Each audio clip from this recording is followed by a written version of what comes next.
You mentioned you did some commercials. What was your first commercial that you did before? Oh, that's right. It was a commercial. It was on the Channel 18 in LA, which is kind of like the Asian channel where they do like shows. That's where I got my start. Well.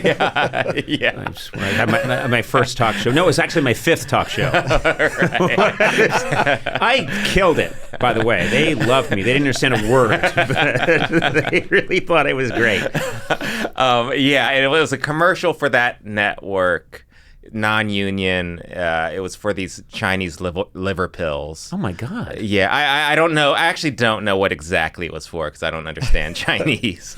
And so the ad was in. It was in Chinese. Was in Chinese, yeah. And so you don't even know. You think they were liver pills. I think they were. It's because someone might have told me that. Are you sure that maybe it wasn't something more nefarious? I don't know. I don't know. It's not your responsibility to know. No, I just needed the money. And yeah, and in the commercial, I just play this dad who comes home tired, and then the kid is like, "Oh, let me get my dad these pills," which is kind of weird. That What? I know what my dad needs. How old are you? 4.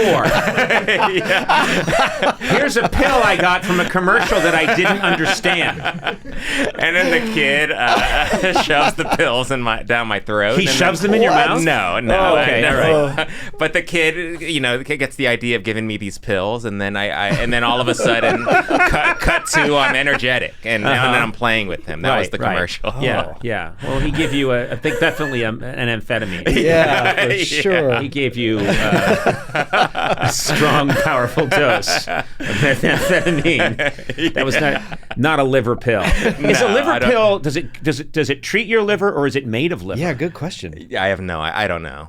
Wow, you're a responsible guy when you do that, aren't you? Anything. Hello, I'm not sure what this is, but inject this into your heart immediately. This is Randall Park saying, "You can trust me." I stand by. I made like $120. So seriously? Something like it was like very. I mean, but that to me at the time that was like, oh and my how God. many people did you indirectly kill because you did this for $120? We're doing the research now. Okay. They say it's in the tens of thousands. You were a graphic designer. I mean, that's right. And you wouldn't maybe know that from looking at the portrait of me, but you did that for a number of years. I did. And you worked for some interesting projects. Well, no, I mean, I worked for, I think they still have them, the weekly kind of free, like LA Weekly, the free kind of in the kiosk, you just grab, and then in the back section of those weeklies were the ads for escorts. And I'm quite familiar. You know. Sure, I do know actually. Yeah, I've seen your ad in the back. I will date you and then give you a liver pill. Not in that order. But I was in charge of. They put me in charge of kind of building those ads for so is it just arranging? Aren't they mostly, not that I haven't studied them closely, but photographs and then numbers to call? Yeah. And then like a I don't know, backdoor action, like things things like kind of a tagline that say it without saying it, you know. I'm lost. I don't know what you're talking about. You got to spell this out for me. Like anal sex. Okay. So they meet you at the back door of their house, and then you have anal sex. Should I just stop asking? Just stop. Okay. All right. But so I would, build these ads and people, I guess pimps would come in and give photos and I'd have to scan the photos. So the pimps would come in and say, "Who do I speak to?" And they'd say, "Randall over there." And you'd be like, "Oh, hey, how are you?" Yeah. And they'd say, pretty much, the managers, I guess, stuff like that. A pimp might be a derogatory term. Yeah. I don't know. I don't want to. And listen, you guys are looking at me like, oh please, you were a pimp for a while. But it was it was only for prostitutes dressed as late 19th century heiresses. And then other times we'd use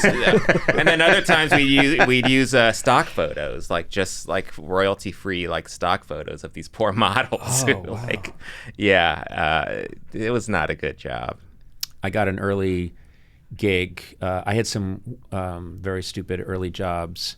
One was I was hired because someone had seen me do improv, maybe at the Groundlings, but they said, and I just wanted to do anything to get experience. So they said that come and you can improvise. You can be the guy. It was to sell musical instruments. Yeah. And it was for some National Association of Musical Instrument Sellers, and they said, we want you to be the guy who's you're the guy selling instruments at the store who says too much, you're too pushy, you're too bossy. And basically I realized they hired me because they said, just improvise it. That way they didn't have to have a script.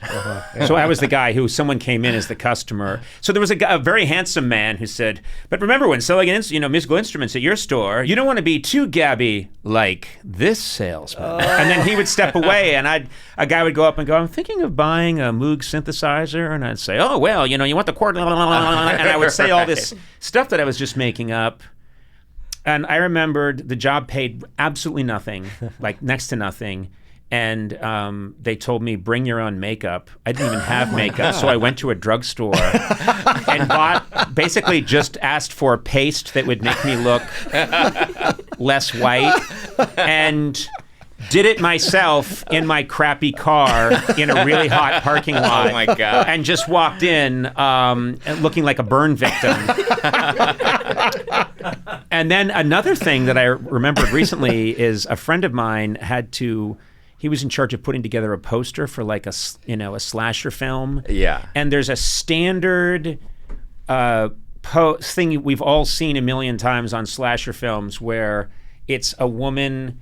She's almost in a silhouette. Yes, and she's clearly taking off her bra and panties behind, but then there's the shadow. Yes. Of the creep in the background who's holding a gun, and I'm that shadow. I want to know what movie this is. I'm dying to know. We can find out because I'm still good friends.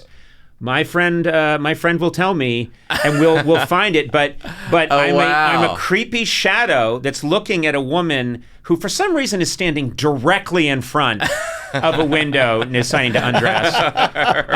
But I have a very, I have a distinctive profile. Yeah. And I remember doing that, and we all do these things. We do these things just to... I did a bunch of workplace training videos, those, and that sounds like what I did. Yeah. To this day, yeah, and harassment or bullying, different themes, and to this day they still show them, and people will like reach out and tell me like, hey. I just saw you in our workplace training video. Now, did you get to be... Because I got to do both. They would say, here's the wrong way, and I would be the too nosy and too pushy, and too filled with information that just overwhelmed the guy. And the customer would go like, I just can't handle this, and would walk away. And then the handsome guy would step in and say, maybe this is the way to do it. And then I'd say, well, tell me what you're looking for. And I would be the reasonable guy. Did you ever get to be the bad guy? Both. Yeah. I was in one. I was being sexually harassed. Mm-hmm. Which was interesting. Yeah, it was like, and then in another, I was a bully. I was a workplace bully. What kind of things were you saying? Just snide comments, in the break room. Okay, shut up, Gourley.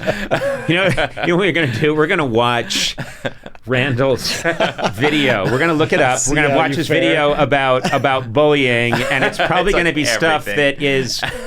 My dial is on 10 and you're probably on 2. Yeah. Do you know what I mean? You're probably just saying things like, hey, come on, get the lead out. Let's move it. We got and Gourley's watching it thinking, this is nothing. You got it good.